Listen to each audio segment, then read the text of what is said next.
Our next speaker is Professor Henry Levin.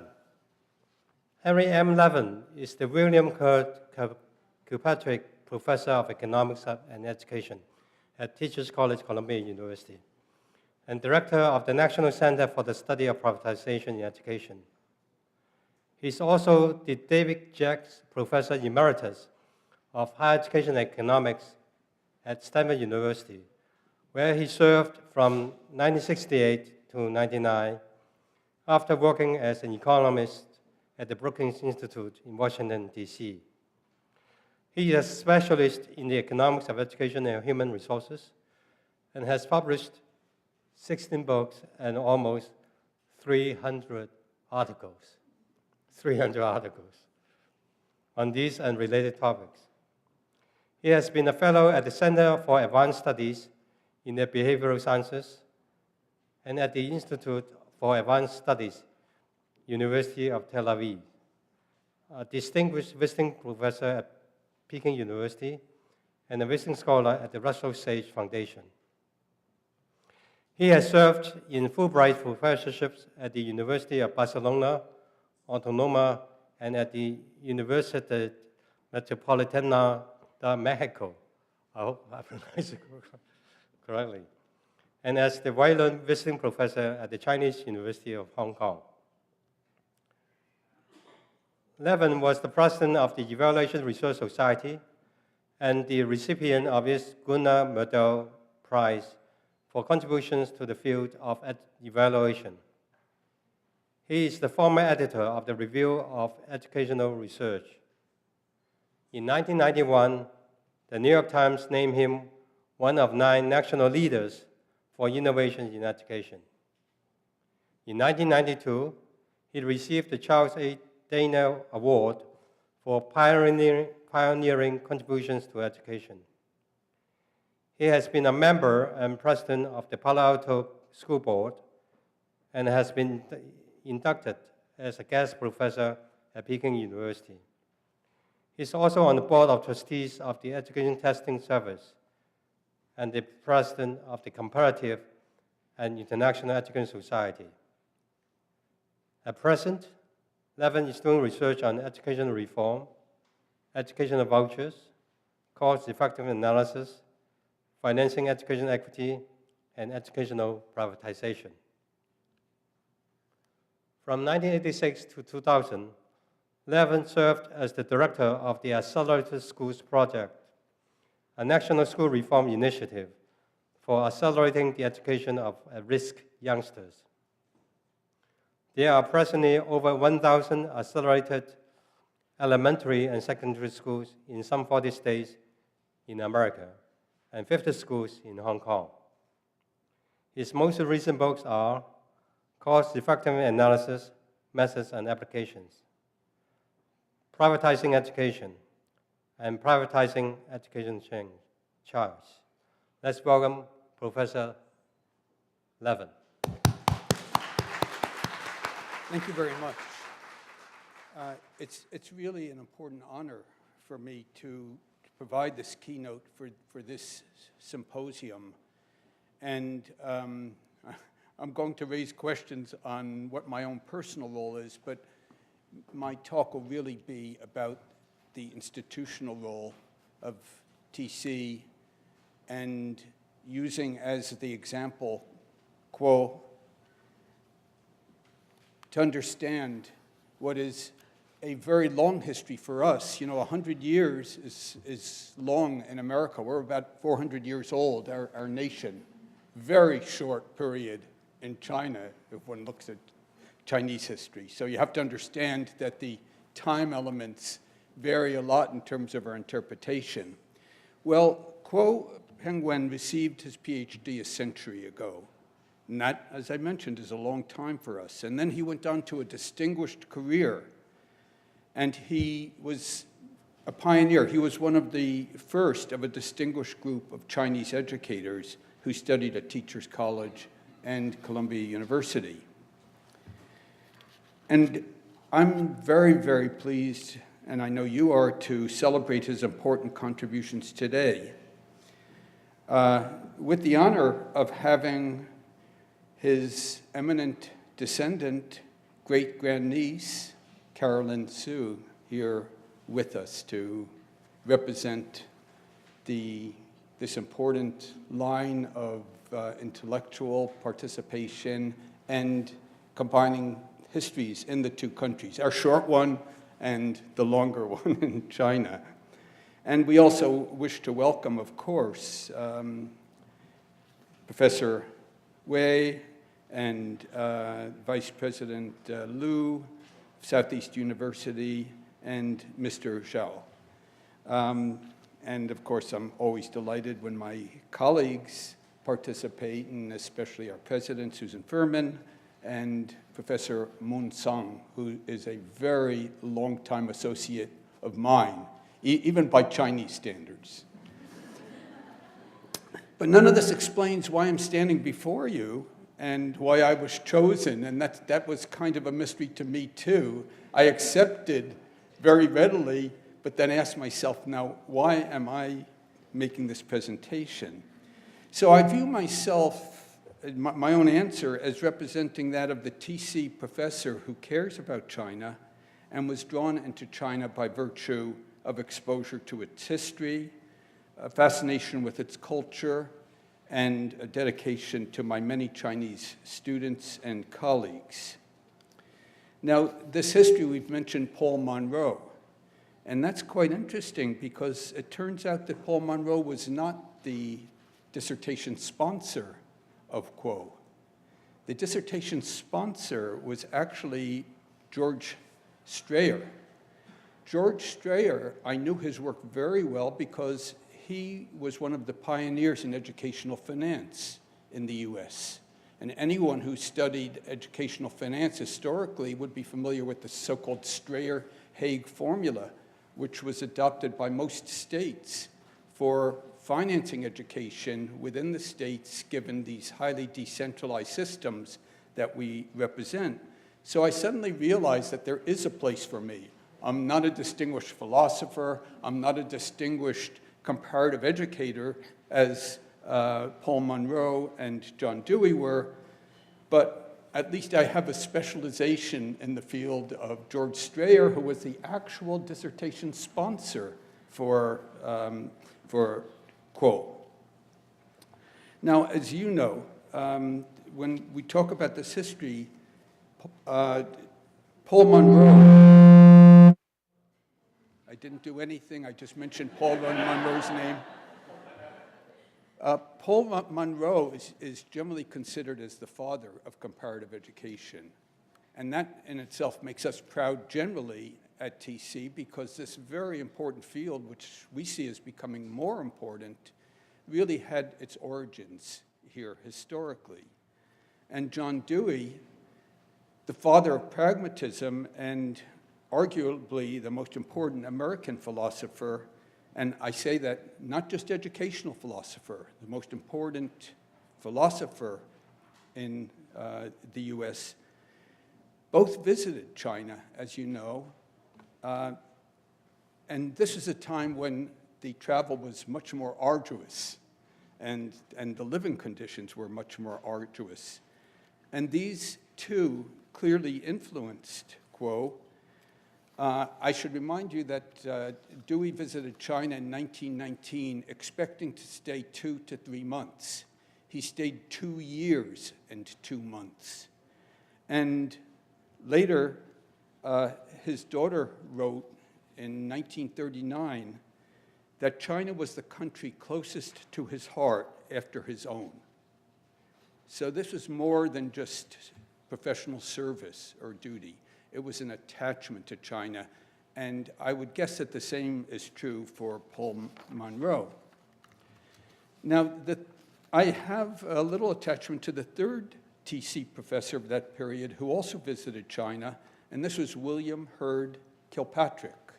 And that's the namesake for my own professorship here at TC. He was the developer of the project method, which had many, many adherents in China in the 1920s, in the big changes that were taking place following the establishment of the Republic. We know that when Kuo returned to China, he became president of the National Nanjing Higher Normal School, followed by his presidency at Southeast University, which I'm pleased is so well represented here today. And he was a proselyte for the liberal arts. Interesting. Coming out of his experience at the University of Worcester and Teachers College, Columbia. And we're reminded that he constantly pursued his strong philosophy of the four balances, the balance between a well-rounded education and specialization. And we see the influence on him of the liberal arts in his writings on that subject. The balance between humanistic and scientific education.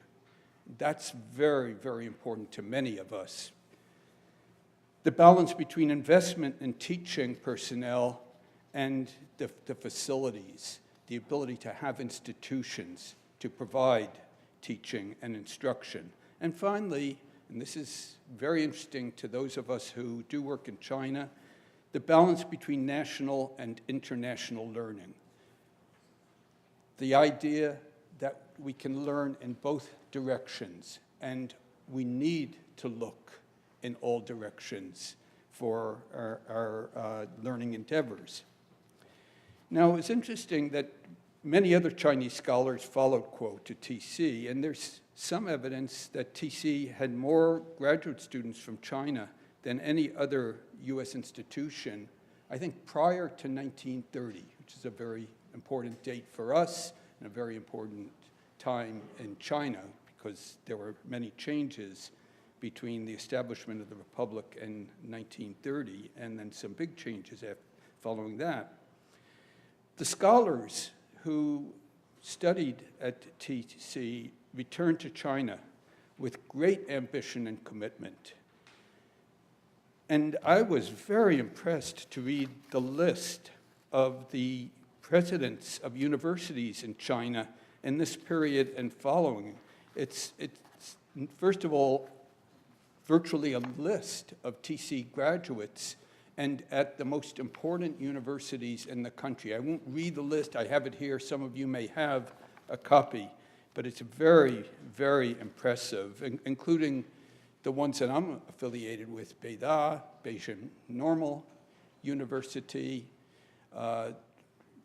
many, Tsinghua, many very important universities. Southeast University, obviously, because we have that representation today, and Kuo's important role there.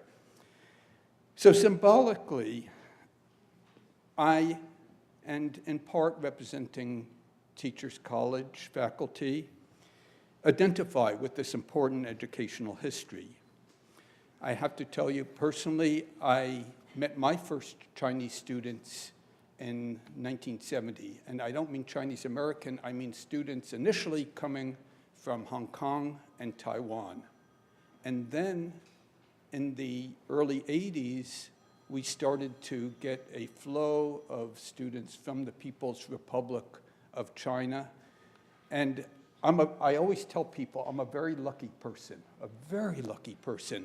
because I had students who were absolutely remarkable and returned to China and became important leaders. One whom you've probably heard of is Min Wei Fong. And I was his tutor, I was his dissertation sponsor, so my relationship with him was very close, and I remind you, was George Strayer, not Paul Monroe, for Min Wei Fong. And today, I'm blessed with other students and a colleague, Professor Moon Tsang. He didn't mention that, but I was also the sponsor of his research at Stanford University and feel very, very proud to have been that sponsor. Since 1988, I've been a regular visitor to China, a co-researcher with Chinese colleagues, and in the fall semester of 2012, I taught at Peking University, Beida, and today, with the miracle of the internet, I correspond almost daily with my Chinese colleagues. So I feel that I can participate in this long tradition initiated by its renowned leaders, Kuo, Monroe, Dewey, Kirkpatrick, and others. And I want to express my pride in being able to participate in the celebration today, the 100th anniversary of the PhD of Kuo Ping-wen, as the continuation of a tradition. And this is important because we're talking about history. Now I want to talk about today.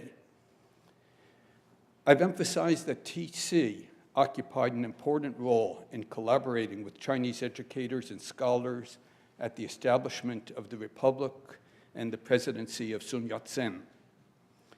It's a notable part of TC history, and it should be retold to every new student and faculty member and heralded as a reminder to our present students and alumni. It is the pedestal for our important Center for Chinese Education, and it is documented in the special archives that can be found in Teachers College and Columbia University. We're now entering a new epoch with China. China higher education has expanded to embrace the largest enrollment in the world by far. And the plans will be for continued expansion. And the universities, we're not just talking about expansion of enrollments. We're talking about expansion of research, expansion of activities, expansion of exchanges to collaborate with other institutions. What I want to do is to emphasize active participation in promoting this kind of collaboration. Because today, with the anniversary of Kuo's dissertation, we are reminded once again of the earlier tradition symbolized by one of the pioneers, Kuo Ping-wen.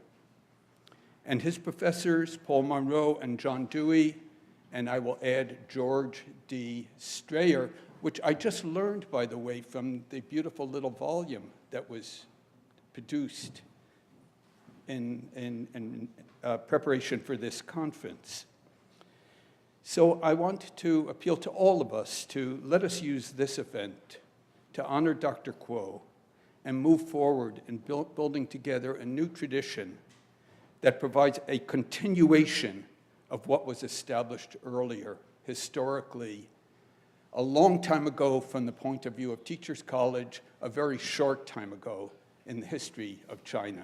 Thank you very, very much. Thank you. Our next speaker is Vice President Bo Liu of Southeast University. Professor Bo Liu is Vice President of Southeast University. She graduated from the Department of Social Sciences with a bachelor's degree in economics in 1990, and from the School of Humanities with a master's degree in law in 1995. In 2003, she was promoted to be associate professor. Professor Liu got her PhD in philosophy in 2013. Since 1990, Professor Liu has assumed the post of student counselor, secretary of the Office for Student Affairs, deputy director of Pukou campus, deputy dean of School of Software, and assistant to president of the Southeast University. In year 2005, she was promoted to be vice president of the university. Professor Liu has long been engaged in management and moral education of university students. In her practical work, she adheres to the education concept in which moral education, intellectual education, physical education, and aesthetic education are equally emphasized. Furthermore, she attaches great importance to the significance of emotional and sentimental education in education activities. Currently, Professor Liu is devoted to the studies on moral philosophy and educational ethics. Let's welcome Professor Liu.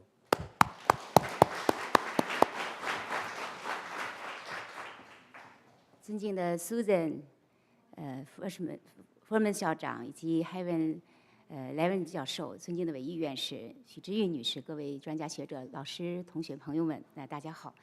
2014年是个特殊的年份，是我们首任东南大学校长郭炳文先生，在哥伦比亚大学教师学院获得博士学位100周年的纪念的年份。那么东南大学早期前面就做了大量的准备，我们有16个人构成的代表团，前天到达纽约，今天汇集在哥伦比亚大学，从事这个纪念活动非常的有意义。刚刚教育部的前任的副部长韦毅院士已经做了非常精彩的演讲，韦毅院士也是我们非常为之骄傲的校长。我的大学录取通知书和毕业证书都是由韦毅院士签发的。虽然东南大学的校名几经更迭，但是从1902年办学以来，截至到目前，一共有32位校长。那么郭炳文先生和韦毅院士分别是第5位和第29位校长。那么更为重要的是，郭炳文先生是国立东南大学的首任校长，韦毅院士是东南大学恢复校名以后的首任校长。所以刚刚韦毅院士用他的科研成就和教育的业绩，从一个侧面向我们展示了如今的东南大学是怎么样继承和发扬郭炳文的教育思想的。那么郭炳文先生是我们南京江浦人，1914年从这里毕业以后，应邀回到了当时的南京高等师范学校，先后担任学校的教务主任、代理校长。后来在南京高等师范学院的基础上，建立了国立东南大学，并任校长。那么在他执校期间，结合当时中国社会的发展，借鉴了许多美国的办学经验，是用了大概10年左右的时间，就把国立东南大学建设成为我们认为是有比较大的国际影响的一流大学。那么当时哥伦比亚大学的师范学院的孟露教授考察了东南大学以后，说国立东南大学是当时中国第一所有希望的现代高等学府。那么在20世纪的20-30年代，当时的中国社会也流传着这样的佳话，说北大以文史哲著称，东大以科学名士。每说起这样的话，我们当今的东南大学人都非常的为此骄傲。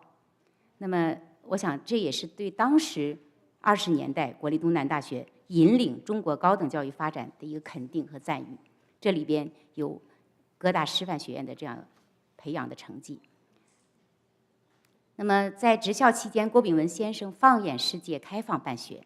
他用自己的知识和智慧，特别是在美国留学期间所积累的一些资源，大力的引进了国际优秀的师资力量，比如说陶行知、陈鹤琴等一批哥大的毕业生。这个陶行知、陈鹤琴也都是我们哥大的校友，成为当时中国社会的教育家。严格的选拔最优的学生，培养优秀的人才，有很多第一次做的事情。率先成立了类似于美国大学的董事会，率先实现教授治校，率先实现男女同校。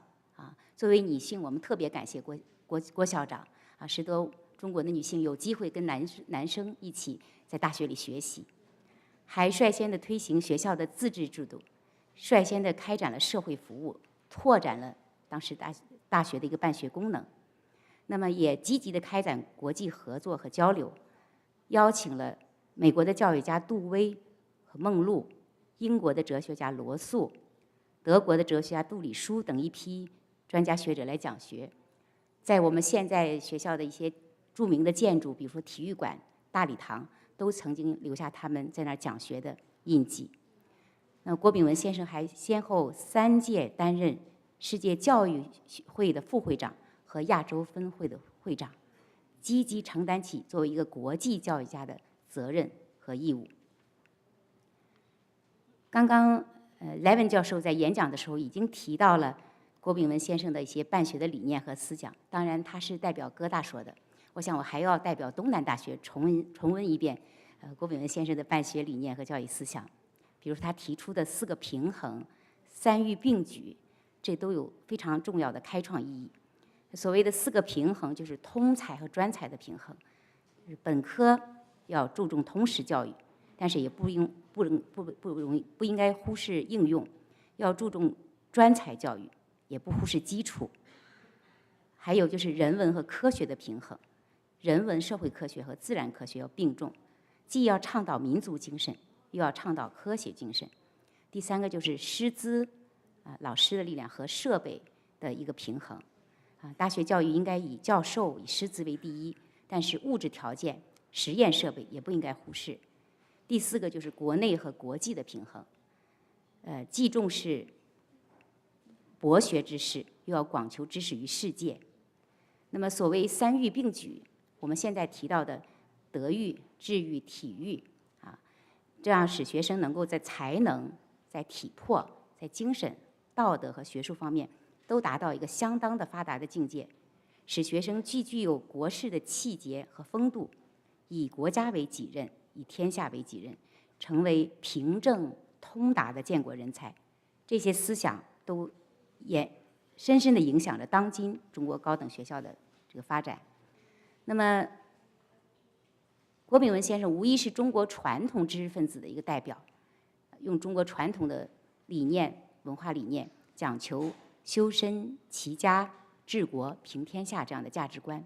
那同时他又非常开放的心态来吸纳西方现代大学的经验和理念，在大力的推进现代科学教育和西方民主的自由思想的同时，又为中国传统文化教育提供保护。比如说学衡派现在对学衡派的这个研究，在东南大学目前也是做得很深入和扎实的，力求在中国的传统智慧和现代思想之间找到平衡点。我们想这样的立场和价值观，对当下人类文明的发展和走向也有深刻的启示意义。那么从郭炳文先生创校以来，我们走过了，如果从国立东南大学算起，1921年算到现在，大概有近100年的历史。那么如今的中国的高等教育也进入了一个非常快速的拓展性的一个发展阶段。到2013年底，就是去年的年底，我们中国普通高校有2491所，各类高等教育大学里在学校学习的学生的总规模达到了3460万人。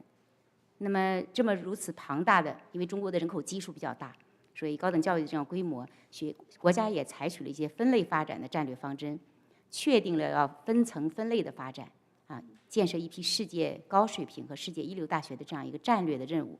也就是说，所谓经常提到的211重点大学和985重点大学，那么东南大学都位列其中。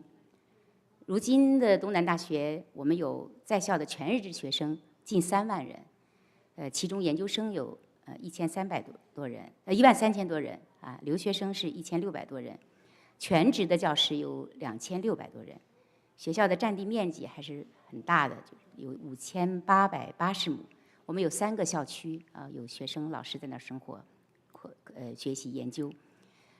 从1988年，韦玉院士倡导要恢复校名，叫致力于建设一个多学科协调发展的综合性大学，这也是符合到高等教育规律、符合人才培养规律的。那么过去了快30年，我们也在不断的努力。目前我们觉得它是一所具备了许多包括理科、工科、医科、文科、哲学等等很多学科在内的这样一个综合性的研究性大学。学校的特点呢，还是工程为特色，应用性比较强，真正的为社会的进步和国家的发展做点实实在在的工作，就像韦玉院士刚刚讲到的他的工作一样。那么从80年代韦校长做校长的时候，就倡导国际的合作和交流。那么学校现在也与100多所大学和研究机构签订了很多合作交流的协议，也在美国和白俄罗斯建有3所孔子学院。国际的合作和交流对教育、对大学而言是非常重要的，我们也很重视。那么我们也注意到，前不久在上海交通大学发布的世界大学学术排行榜，哥伦比亚大学是位于全世界前10名的大学。那么中国的大学的确在进步，但是与世界现代意义上的世界一流大学相比，我们还有很多的工作要做，也有很多的差距。那么东南大学认识到这一点，那我们也力图通过这样的活动以及更多的活动，包括联合培养学生，包括引进师资，包括科学研究，在各个方面能够在大学的职能方面得到最大程度的拓展，努力为国家民族的进步、世界文明的进步做出自己的贡献。那么我们今天纪念郭炳文先生，是回顾郭炳文先生和前辈们为东南大学的发展，以及为东南大学和哥伦比亚大学的友谊打下的基础。非常感怀前辈。同时，我们更多的要展望未来啊，我们想要秉承和发扬郭炳文先生的教育思想，在改革中不断的推动发展啊，为今后培养整个世界文明的进步和更多年轻人的成长提供应有的教育资源。再一次的感谢哥伦比亚大学教师学院，为这次大会提供的这种良好的条件啊，我们也会把这次会议的成果带回国内，带回东南大学，今后有更深入的合作。谢谢大家。